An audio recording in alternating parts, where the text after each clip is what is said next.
very excited for the last presentation. And the session leaders for this session are Eric Heller, who is a lecturer in the anthropology department here at USC. He is the coordinator of the Canyon Country Cultural Landscapes Virtual Reality Collaboratory Project. And maybe his highest accolade is that he was a presenter last year. So thank you, Eric.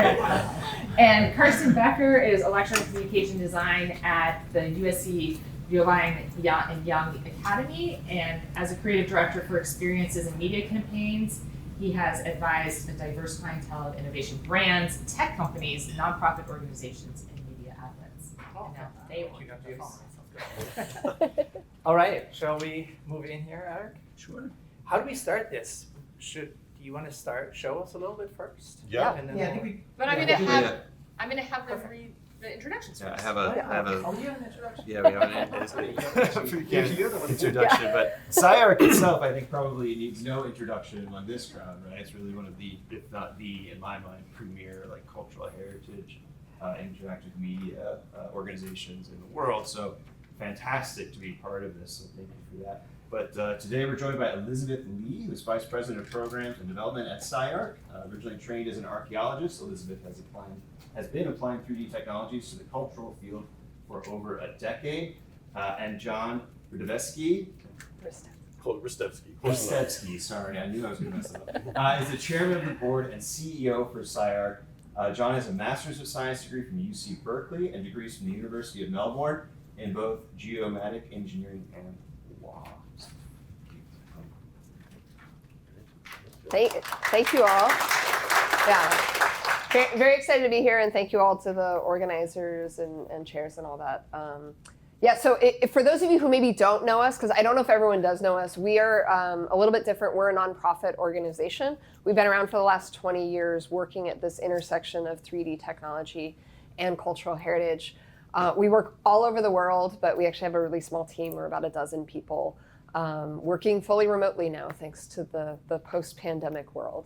But yeah, mission of unlocking the potential of 3D to make the world's cultural heritage accessible to new audiences and future generations.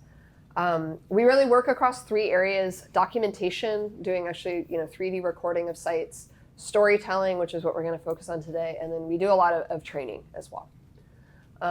So when it comes to storytelling, we think about the work that we do as this spatial storytelling. So how can we create experiences that immerse visitors in the stories of a place, really with the goal of creating that emotional connection between people and place, that we, we document space, but we really want to create this sense of place in the experiences that we develop as a way to create empathy for people in the past and today, with the ultimate goal of kind of encouraging a more respectful engagement in the world. And so 3 of the principles that we think about when we're developing these experiences are: how do we put people front and center in that experience? Oftentimes in cultural heritage, we look at these objects or these sites totally devoid of people. And so I think we've been thinking a lot more of how we bring people back into that. How do we create a sense of presence? Something like this 3D technology or immersive technologies can be really amazing at that. How can we leverage that 3D data? And then how can we also provide a number of different perspectives, both maybe visual perspectives, but also perspectives that maybe are not part of that dominant narrative of a place. And so this is about a little bit over a year old. We tried to bring all of this together in our platform that we call Tapestry. And so it's our storytelling platform focused on web and mobile that integrates the 3D models with narrative and personal experiences and exploration. So some of our initial design goals as we were designing the platform, first and foremost, a flexible storytelling framework. We wanted to tell a variety of different stories about a variety of different places within the same kind of format and structure. So the user might stumble across a story at one place and then another, but understand the basic UI and navigation that is common between them. We wanted a super simple navigation experience. We've had experience before building interactive experiences with 3D data, and I think what we've found is that the average user really struggles with 3 degrees of freedom. It's very difficult. So we decided to really narrow that down and have guided navigation paths and guided locations within the model that you would be taken to and where the story would be told. And this also presented another benefit as well, which is in the optimization of the 3D model. So when we capture the data, actually having focus for the story in particular spatial areas allows us to make those areas look really good. And doing that for our entire site is very difficult, and allowing free roaming means that users are going to stumble upon areas that may not look as good as others. So in this way, we can really focus and tailor our 3D processing to the areas that matter. We also wanted a bite-sized narrative, a core piece of the story or the experience that users could digest within 10 minutes. This is a web and mobile experience. Attention spans are generally pretty low. People want something easy, and we wanted to give people something that they could take away in a small bite-sized chunk. But, in under 10 minutes. But also in the same framework, allow for opportunities for exploration so that you could dive deeper into other content. So up to 30, 45 minutes of content in total. So having that bite-sized core, but enabling people to dive deeper if they wanted to. We wanted this to be a desktop or tablet experience first, mobile second. It was always going to work on both, but I think if you played with it already, you'll see the desktop experience I think is superior to the mobile one. The mobile one works great, but it really is designed for desktop first.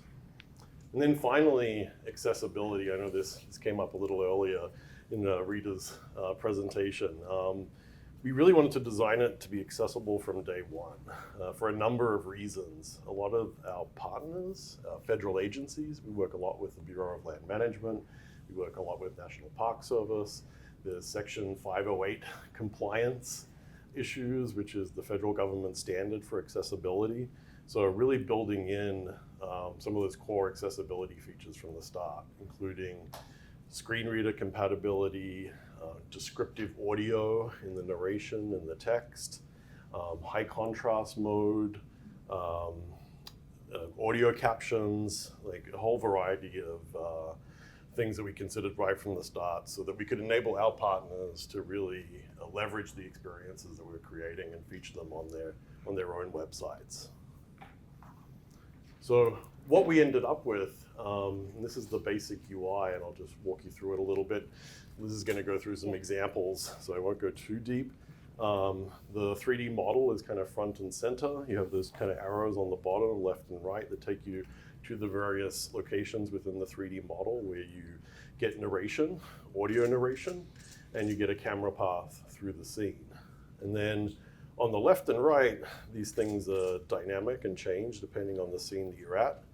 On the left, you have little bubbles, almost like a little text bubble on your mobile phone that pops up, and people have things to say at various locations. You get introduced to these people at the beginning of the experience, and then as you get to a scene where there is a piece of the narrative they have something to contribute to, they'll pop up and have something to say.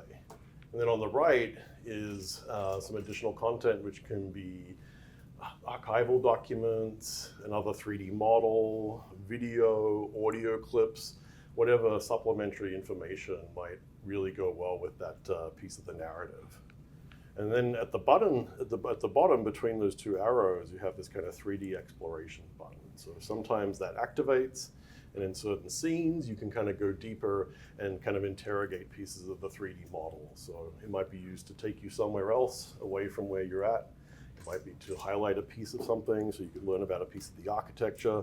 We're using it in various ways and experimenting, but it's always a little bit of additional content that you can dive into.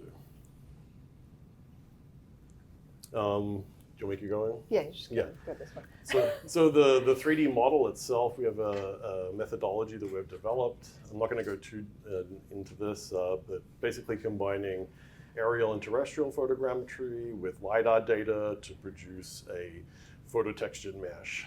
The original model is many, many, many times higher resolution than the final one we display on the web. But this is basically all our projects have some variant of this methodology employed to create the 3D model. And then, yeah, I think the layering on top of that 3D model. So what we've been doing is developing this whole storytelling process that is a collaborative process with the partners that we're working with. So on any given project, we might have a number of different stakeholders, or we might have just one primary like institution, like the caregiver of the site is maybe a typical stakeholder with us. So we go through a process of kicking off the project, and then actually do a creative process of brainstorming and storyboarding that experience.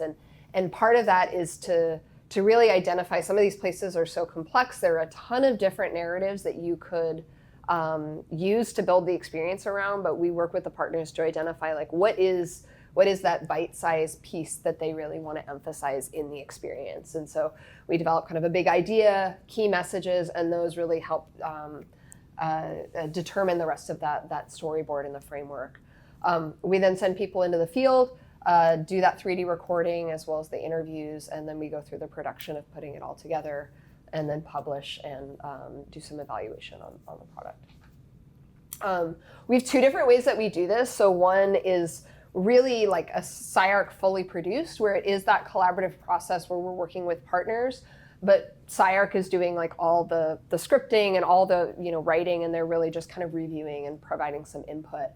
In the last year or so, that we've developed another mode of working, which we call community made, which has been a really interesting, and I'll show some examples of this, but where we put people through a workshop, and they're learning 3D capture, they're sent a kit, they're doing the actual field recording of the monument or the site, they're conducting the interviews, right? So they're actually developing that big idea, they're developing the key messages, and they're doing all that work. They send it to us. We get those files, we generate the 3D model from it, and then work with them on actually like selecting the clips and refining the script that goes into the experience. And a lot of these have been done entirely remotely. So an interesting mode in terms of how to create this content that's really kind of generated from the communities that we're working with. So yeah, a couple examples. This was the one, so I won't spend too much time on this, that we sent in the pre-materials, but this is Cliff Palace at Mesa Verde. John mentioned we've done a lot of work with the National Park Service. In this case, what was really driving wanting to do this project is this site is only open, I want to say, about 6 months out of the year. You have to go on a guided tour, and you have to be able-bodied to get around this site. That really limits the impact of what is one of the more significant and well-known indigenous sites in the country. And that much of the interpretive material that exists is really from the perspective of white colonial archaeologists interacting with the site. So National Park Service had an initiative to bring in indigenous interns over the summer to actually create content. And so we worked with both the National Park Service and indigenous community members to incorporate all these perspectives. And there's like 26 descendant tribes that have connections to this place. We have 3 represented, so it's not the full gamut, but you do get different perspectives of how they connect with this place.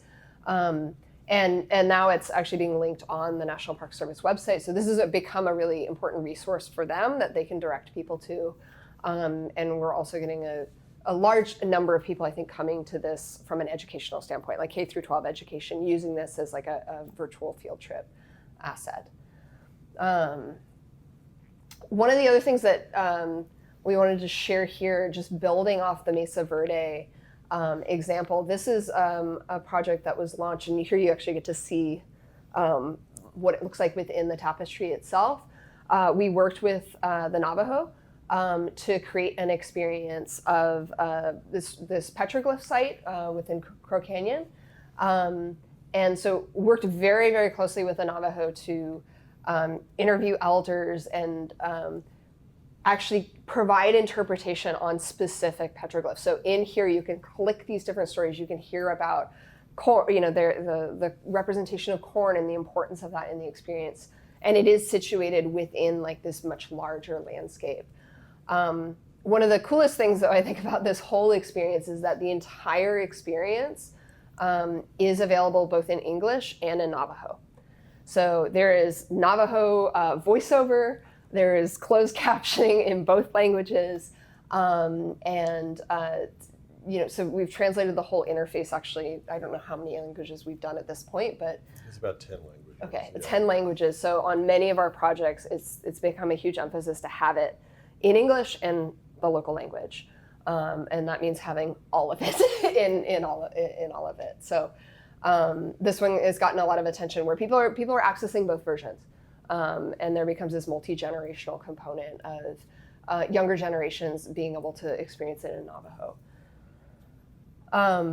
One of the other examples, and I'm going quickly because I know we're short on time, but this is an example of a community-made project in Mongolia. So in this case, we sent a kit and we worked with the Mongolian Film Institute as the primary trainee group. And what was interesting about this one is that here we are working with people that are incredibly creative and good storytellers that are not cultural heritage experts. So what they wanted to tell about the site, right, was different than if we just had an architectural historian, right? They really wanted to situate it within modern Mongolian culture and focus on some of the narrative just around Mongolia went through like a 70-year repression of religious practice within the country.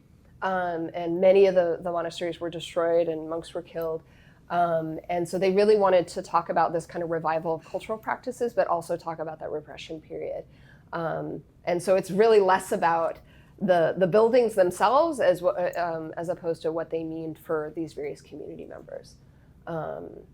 And so, yeah, different types of stories that you can tell, and this shows some of the interactivity within the experience as well. And then just maybe one final example of how it's being used.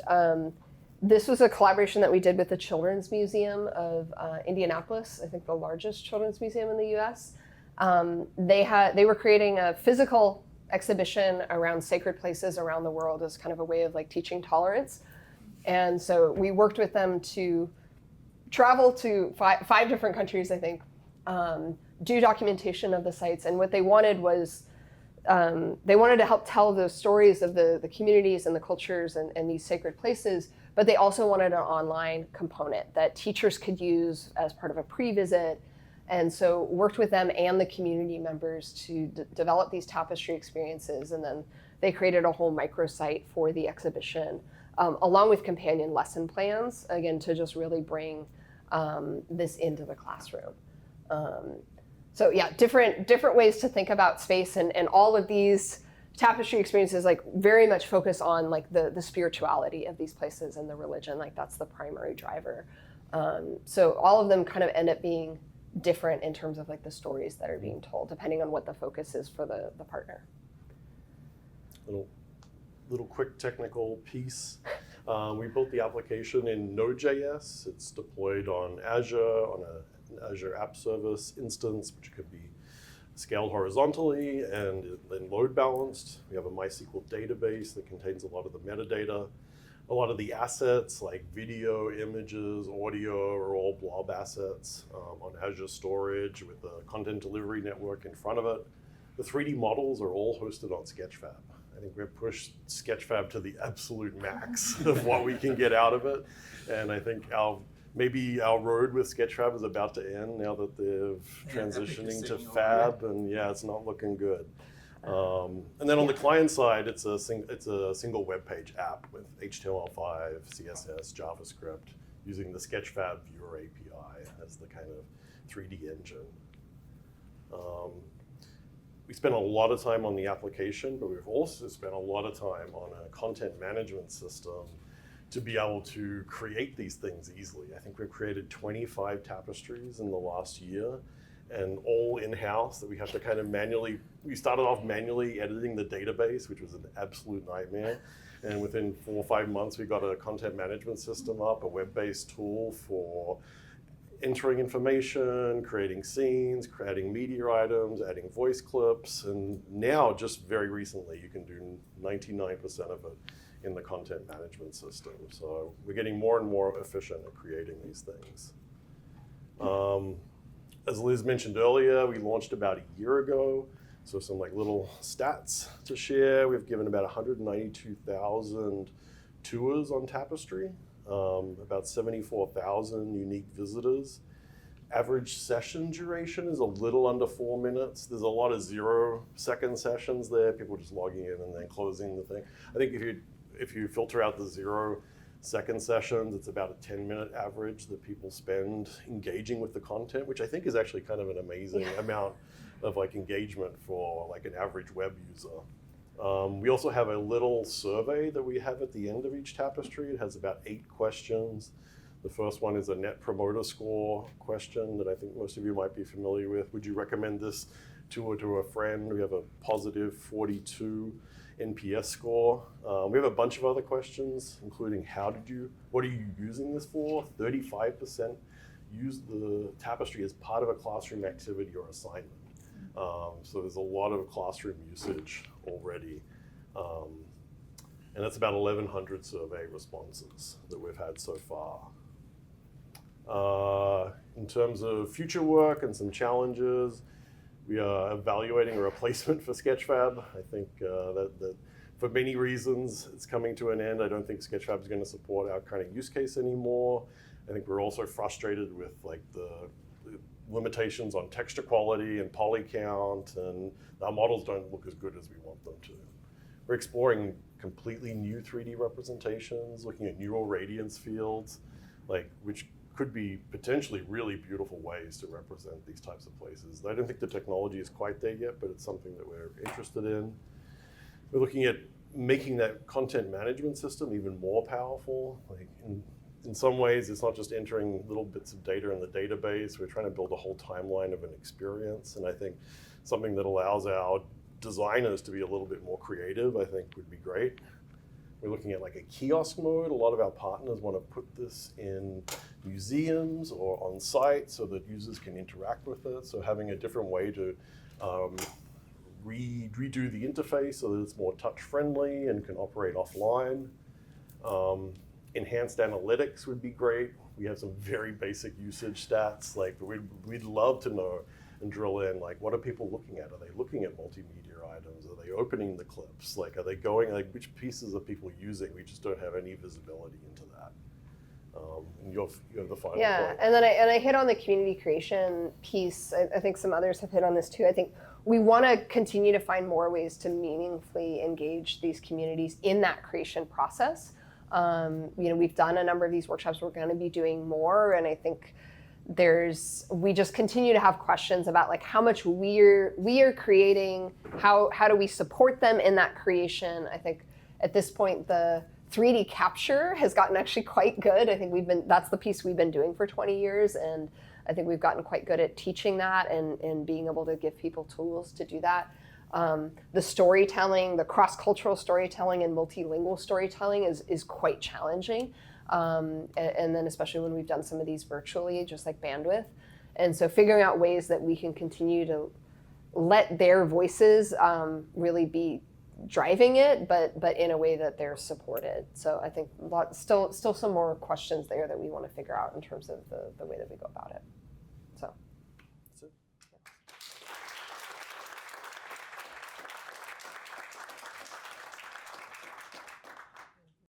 All right, thank you so much, Elizabeth and John, to show us this amazing piece of storytelling. I've been playing around with some of them, and to the Jenny and some others, the Cliff. And it's amazing to follow these characters around as well. So my first question, and Amy asked me to ask some technical questions. So I can fake it a little bit. I can ask you, why are you not using Gaussian splats for your? I just throw some stuff in there, but I really don't know what. Okay. How do you make sure that every story is uniquely told and creates different agency, maybe to another story? I think we've talked about some of this internally in that it's a very unique position that we're in that we are so reliant, I think, we're not like a film production studio that just comes in and says, this is our vision for your place. Like it's a very collaborative process, and we're really reliant on the partners to like help us help distill what they want to communicate, and be able to focus it on one point too, right? I think that's, there are so many different narratives that you could tackle at these sites. And so I don't think there's like an easy answer there. It's just, it is this like consultation and this brainstorming that we do together. And with some partners, that phase can take months, right? Other partners like, National Park Service, who are like professional interpreters, they have their method. Our method is very much built on a similar way that they work, and we can knock that out in a few sessions. But what about from the user side? Do you do user testing first? I was like, where would you like to go, or what's fascinating? Yeah. Not so much. Yeah. It's really like partner driven, and Yeah. their idea for a story, and less user driven. Yeah. We should be doing more user testing in terms of like UI and functionality as well, which we're not. Yeah. But definitely on the story side, it's like 100% Yeah. partner driven. So one thing that I see us develop as medium of extended reality in the widest sense here, or immersive experiences matures, right? I feel audiences also mature, and I think we want to, I always try to think of like, there might be some of you who are really enjoying the detail is amazing on your scans and just really looking how realistic it looks. There might be others that are looking for very specific things. There might be others that are looking for signs of life, like birds or something. So just like when we all watch a movie, right? Sometimes some of us like a movie just because of the actor or the storytelling. So I feel like as the medium matures, those are some of the things we need to maybe take into consideration too. There might be people that are just so fascinated by this, like being pulled in, that they want to just keep going. And they never want to run into a wall or the end of a cave. Yes. So how do you do that? Like, how do you create all these different, serve all these different, needs for in a maturing, medium? I think to me, like my take on this is that maybe choosing an audience, like I think that is one of our struggles. Like it leans towards students, like K through 12. Like a lot of those 35% of people that are using it for classroom activities, like they're mostly K through 12. There's also a research category too, and so I think knowing our audience better and what they want out of this in terms of like that kind of like classroom like style learning. I think maybe that's what should drive us rather than trying to make something for everyone. I think that's almost impossible. And I think we've also we've gone through iterations on this too, and I think we started very open world in these experiences, that you could look around while there was a narrator talking, and you could maybe even move a little, and as I think it's evolved, we've just kind of like locked it in more and more, which is like there are downsides too, right? Like it is a much more controlled experience. You can look around. In some scenes, you don't even get to look around. The person producing it can decide, nope, I know what's behind them does not look good visually, and it's gonna break the experience, so I'm not gonna let them turn around. But I think that's been part of our, like with this medium, I think we have this opportunity to have it be a bit more controlled, and then you do get to focus people's attention and try to create like the best experience possible, compared to like an open world VR experience where they can go anywhere and fall through walls and try to break it, and which is a completely different thing.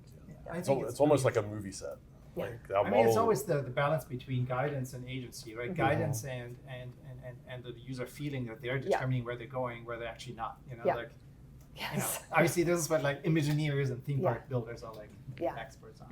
Yeah, there is a real tension, I think, between having that sort of sense of wonderment of exploration that an open world experience can do, versus more guided type of thing that we see in Tapestries, and yet I still think Tapestry does have kind of a mode where you can sort of click for yourself into those things. So I just wonder if you have any thoughts on what you just expand a little bit on what you gain and what you lose by it.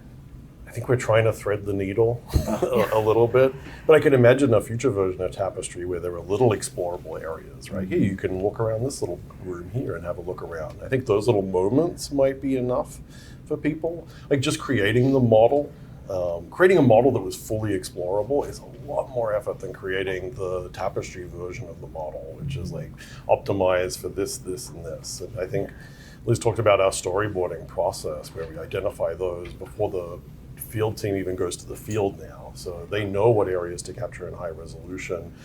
And we only spend less than, I'd say on average, 4 to 5 days in the field for each project. And certainly if our partners are doing the collection and we're training them, they're only spending a few days as well. So we have a very limited time and a very limited budget. And I think the way Tapestry is designed allows us to really focus on what matters and not trying to build a full open world model, which would take, I think much longer to produce. I love that you're grounded in this real world scan, and we know this is one-to-one how this place actually looks. We also live in the time of Gen AI, so I was wondering if that could be part of creating, let's say an expanded idea of guidance where you fill in things with Gen AI. Have you ever tried to see if they could match? Let's say there is somebody who says, I want to go deeper into their cave, but well, maybe you can't because it's not scanned. Could you imagine whether it's pixel streaming or whether it's some sort of a procedural transition into Gen AI that you can go just like essentially go into this like infinite space by looping people back? I mean, I can imagine it. I don't know if that's what we want to do. I think we have these conversations a lot internally of like how, I think we are grounded in the real world. We focused on real people and their real experiences. And I think we have a lot of discussions internally right now, because one thing that is kind of in some of those is we bring in sometimes our elements that are not there. They're not there today. They maybe happen there. Like in the Mongolia example, there's some silhouettes of these dancers that you can click on and see the costume dance. And I think we're even trying to figure out what the aesthetic is for these elements that are not really there right now. Or like you just talked about, the expanded environment. This is another big challenge that we have, is that we'll capture a discrete area, but that oftentimes sits within a much wider context. And how do we depict like what is a real context? And I think somebody else talked about it earlier, but like how you differentiate that to the user, that is something different. I think we're still grappling with those questions. I actually think something like this would be an amazing case of educating us all about what Gen AI should be or could be by giving, let's just imagine it would be technically feasible, but, having maybe there's voice input. There's like, I want to see what these dancers look like that, where they're in this period of time or something. But then maybe you run into a case where, somebody wants something and you just say, no, this did not exist. It wasn't like that. So we train people to understand that Gen AI is not just to make shit up, but it's there to like give us a better view into the real world. I think that could be a really interesting case of really wrapping our minds around how we want to use this medium. Yeah. I'd like to go back to that design process and the outputs thereof, and really think through a place like Cliff Palace, right, which is a place that's recognized as sacred to lots and lots and lots of descendant communities and other stakeholders, right? And yet there's 10 minutes of content with 3 members of these descendant communities about this like very rich history and ultimately contested landscape, right? Where you could find probably any 2 members of a descendant community in the Southwest with very different ideas about what that place was. And so I kind of wonder what you all do, the kind of conversations you have in terms of saying, is this going to be representative? Is it, what do we do with this incredible, potentially quite contested space? Yeah, I think the big idea, which kind of grounds the whole experience in the creative process for us, for that one was actually was about this concept of like multiple ways of knowing and understanding this place. And so I think with the narrative, there was a lot of effort to call attention to that throughout.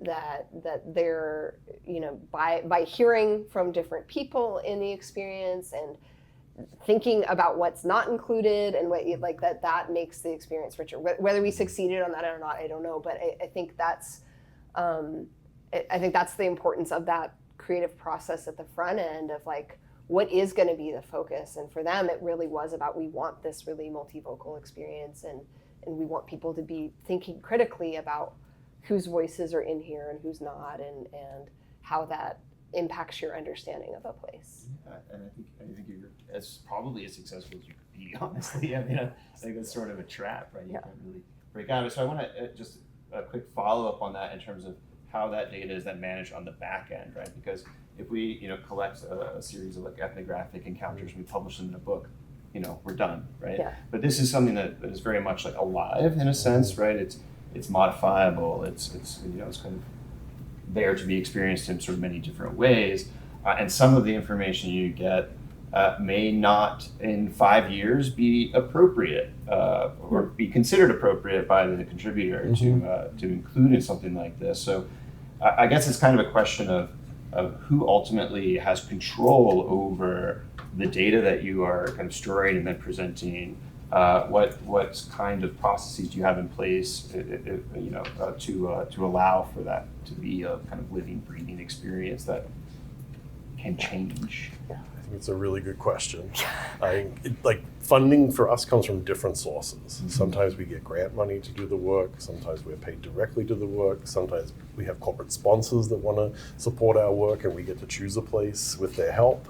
It varies completely by project. I think usually there's a primary site stakeholder that we work with, and I think in like Mesa Verde's case, like the National Park Service, I think we would defer to them on the continued authenticity and value of that story to have out there in the world. And certainly, if one of the Indigenous interns came to us, I'm sure we would we don't have formal mechanisms for this, but I'm sure we could remove it. Yeah.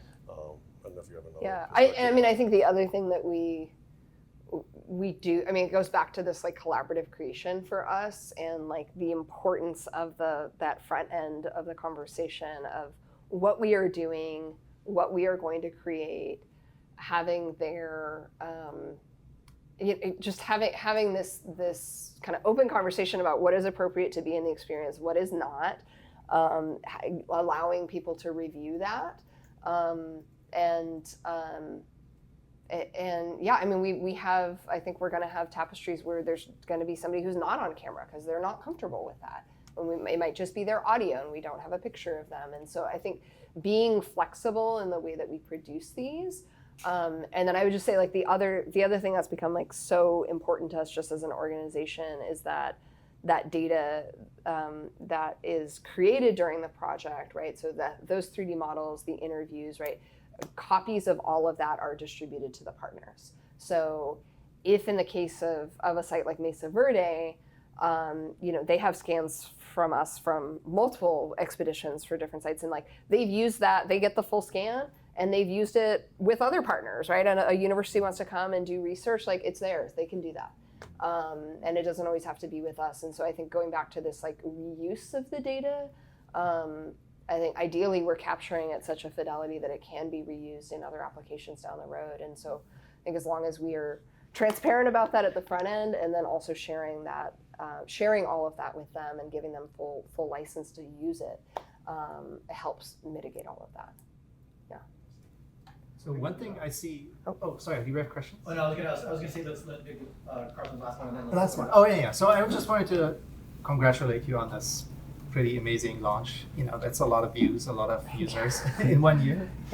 And I think your real contribution here that I see, and I tip my hat to, is really placemaking, right? You're doing much more than just documenting a place. I feel like you're bringing it to life, and you're creating a presence for these places. I think that's really amazing.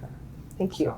Yeah, That's really awesome. I think we spent so many years collecting 3D data that we would present on the web, and you could spin a model around and people would go, wow, and there would be zero context for it. And it was literally every Sketchfab model, right? And it's I think as an organization, we were sick of that. We were sick of just having fun looking spinny models that didn't give you any sort of context for what it was. And I think Tapestry is kind of our answer to how do we inject place back into that so that the model becomes a canvas and not just the main focus of attention itself. Yeah.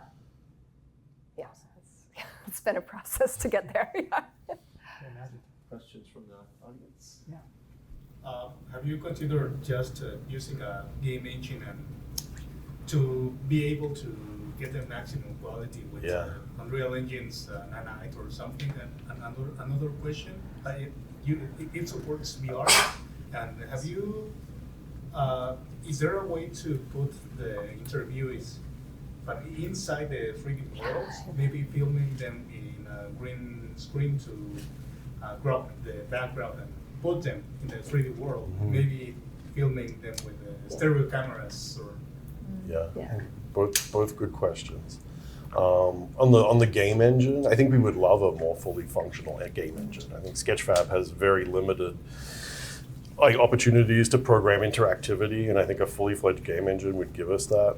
I think there are not that many options for web-based game engines. That's, I think, part of our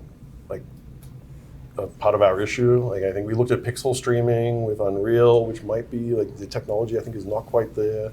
We would love a fully fledged web-based game engine that could stream high-fidelity 3D models. Maybe it's something like Cesium, that could potentially work. I think we're going to start that investigation. Yeah. Could WebXR give you that flexibility to be on all these different platforms? Because that's now never worked on Macs, but it does work in Safari and Apple Vision Pro, right? So maybe, possibly. I think, or maybe we have to kind of roll our own, in terms of we really do need something that can really stream that 3D model. And Sketchfab kind of came with that built in. Cesium kind of has that built into the technology stack. I think that's maybe the Achilles heel for us. Yeah. On the green screen, I think that would be great to actually bring these people into the scene. I think that is certainly an interesting proposition. Yeah. I guess just opening a new video screen breaks the immersive. It does. It does. Yeah. I think it's something we've struggled with, of how to do it well. And I feel like right now it exists on the side, and you're not in that space anymore. And maybe future iterations it gets more integrated. We're gaining more and more capabilities through device intelligence, to take more input and plug it back into the loop. I see if your user is on a laptop, they probably also have a web camera. You could potentially take their reflection, put it in a puddle of water, so they see themselves. Bringing people into these worlds, I think would be pretty amazing. Yeah. And the engagement too. I think this is the other thing, the ability for them to ask questions or engage with these people in some way. So what would it take to get to that next level? Just more money, or? I mean, that would help. We're small. And I think some of the technology development too, right? I think we're building this off of available. Sketchfab was the best option. It was cost effective as well because they hosted and streamed it, and I think getting all those other things integrated and still making it work for people in low bandwidth and all of that, I think those are big questions. But I think that's the exciting part where we are right now with these media. We have these super high-end, devices, but we also have low tech. We have Ultraleap is still coming up with new stuff, right? And we have things that just use at Viterbi. I know they're playing with using audio or sound waves to create haptic on your skin and stuff like that. I mean, there's a lot of stuff going on, right? That is between lo-fi and super high tech that we could play with to. Yeah, and I think for us, towards engagement, right? Yeah, for us, it's when is it an experimentation and something we can do versus making 25 of these, and I think that's where we hit limits, right? And we do some other experimentation, and we have this active VR project right now. Awesome. But I think for this, where it's we want to be able to put these out and have a deliverable, it's got to be scalable. Well, it's good you have a great base now that's working, right? It's stable. Yeah. Don't shake it. Yeah. All right. Oh. Actually, this is your practice card. I'm just going back to this community partnership because I'm really interested in the fact that you're training others and thinking about that kind of partnership. What does that look like in terms of how you select projects or partners? How does that workflow happen? Yeah. I think for us, like, you know, we're I don't know, almost all of our funding is all project based. So it's kind of what we get funding for.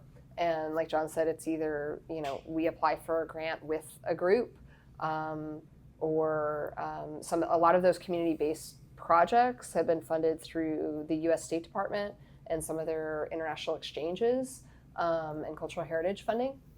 And so in that case, they're saying, hey, we have an interested embassy in Belize and they want to do a project with you. And then they say, oh, we have these great local partners here. And so they're like doing some of that selection for us from the funder side.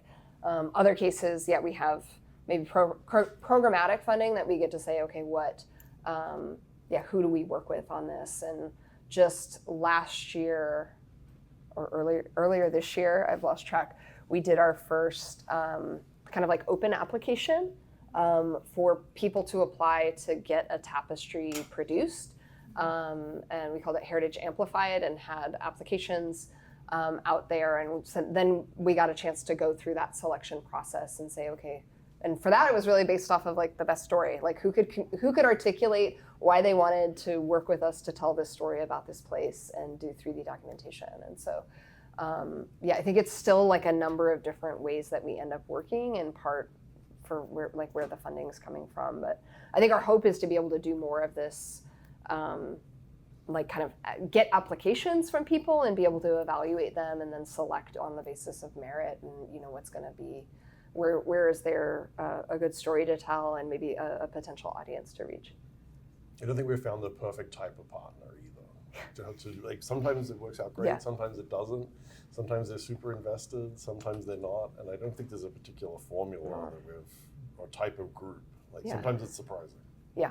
And in terms of training, just following up, are you, when your partners are doing the scanning, is that you give them the material, you send them the scanners and things that they need, and then they bring that back to you, or how does that? Yeah, usually it's photogrammetry only. Yeah. So so it's like we'll send them a kit, and they will then, and we'll give them virtual training over Zoom, and then they will upload the data, and we'll do the processing, and they get to look at the draft models, and there's kind of a little feedback process there. Yeah. It works amazingly well, the Zoom instruction for photogrammetry. And the kit is like, and they get to keep it with the funding that we've had, they've gotten to keep the kit. And it's like $3,500 of equipment that goes to them, and then the training, and they're able to do it. And some more successfully than others, and sometimes they might have a drone in-house already, or like we'll hire a drone operator if that's not available to them. Like I'll hire one locally to fly it. I think Brian had this. Oh yeah. I guess you hit on it with the previous comment, Elizabeth, saying 25 projects instead of experimenting. So give us an idea, like from start to product, how long does it usually take you guys? We look at, I would say, on the really accelerated, like 6-month horizon to like 12 to 18 months is for like a tapestry project. I don't know if we've actually hit any in 6 months that didn't have pre-existing data. So we just did one that was a community created one with students in DC on the National Mall. But we had an existing 3D model of the Lincoln Memorial, and we just did a workshop with students there where they developed the story and interviewed people. And that was done in like 2 months.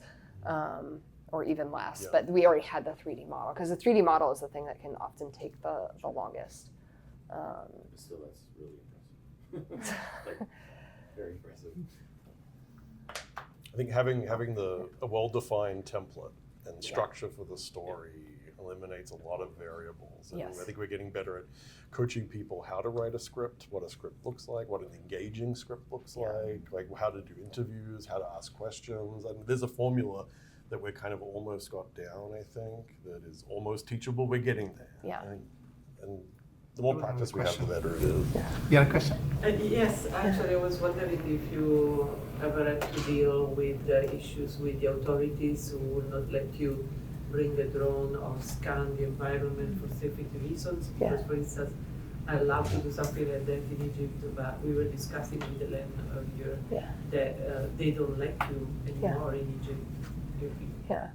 I think in most cases we have to partner with that group, right? And we are very clear on the onset that this is something that like is needed to do the project, and if they can't provide access, then we don't do the project there. I think that has happened, right, on sites, or a lot of the countries where we work do have, more tighter drone regulations, that the drone has to be flown by a national citizen of that country. So like even if our team is going there, we are not flying the drone. We are having to hire a local operator and give them like, it's like we're flying, it's like, okay, this is the exact flight path we need you to do and things like that, but we can't legally fly it. So we have to, be very careful about all of that and make sure that we're in compliance. I mean, even here in the US on any federal land now, we have to have a blue listed drone, and those are very expensive and not very, so we've had to hire those. And so, or not a drone at all on the national mall. Yeah, we had a Park Service police helicopter that they let us go up in to take the photos with a DSLR camera, because you could absolutely not have a drone. They could not. Yeah, they were like, "Oh, well, we have a helicopter. Could you use that?" Yeah, we're like, "Okay, yeah, fine. sure, okay." Much less disruptive. Yeah, much less. So our team got to go up in a chopper. Did you fly around the FBI building? Yeah. So I think those relationships are really important, and I think that we've learned, we've been doing this for such a long time, and we've had instances where we have, done it wrong, and I think like we now understand that is just like not the way to build those relationships, and that, if it's not going to work for them at this point, they might change their mind in the future. Mm-hmm. And I think the other thing that's changing in a really positive and kind of interesting sense with Tapestries, we don't have to make the 3D model. If the Antiquities Service in Egypt has a 3D model that they've made and they want to use that, like we could use that as the back end and work with them on the story. So I think just going back to that like community created, and that having different groups do it, that we don't have to always do the 3D capture. I want to ask a question about the author, what could be the authoring interface for this. So is there any, I know you launched it a year ago, but is there any talk, any sense that you might be able to templatize this workflow down to the point where the content management system could become an authoring interface where people like us could make things in CyArk? Yeah. Yes, that is our dream. Okay. That it would be intuitive enough and easy enough that we could have people upload models and then create stories with it. That would be great. I don't think we're close to that, but maybe in a few years that would be a great way, even just for our partners, to have them go in, edit scripts, edit content. It's okay as an internal tool, but it's not quite ready for external use. But even that would be a good interim step. Maybe not creating the whole thing, but editing it. Because right now they send us little bits of feed, change this, change that, change. It's like just a pain. So we would love to be able to open it up. Oh, Amy is saying, that's it. Okay, so thank you. Thank you.